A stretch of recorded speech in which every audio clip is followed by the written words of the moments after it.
গ্রামে 3 বার টঙ্গিতে আসতে পারলে 1 হজের সওয়াব হয়। বলেন নাউজুবিল্লাহ।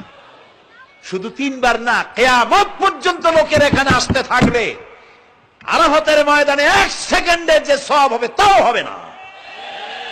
আল্লাহর রাস্তে আপনারা এই তুলনাটা কেউ করবেন না। বলবেন অনেক বড় সমাবেশ হয়েছে, লক্ষ লক্ষ লোক হয়েছে, বাস শেষ। এটা দ্বিতীয় সমাবেশ, আরাফাতের পরে এটা দ্বিতীয় স্থান অবলম্বন করেছে, এইসব বাজে কথা আর একদিন বলবেন না। মহাবে আদমি যদি কেউ বলে থাকেন আস্তাগফিরুল্লাহ পড়েন আস্তাগফিরুল্লাহ। আল্লাহ সবাইকে ক্ষমা করুন, বলুন আমিন। এখানে আসতে দোয়া কবুল হবেই, কোনো গ্যারান্টি নেই, কোনো গ্যারান্টি নাই।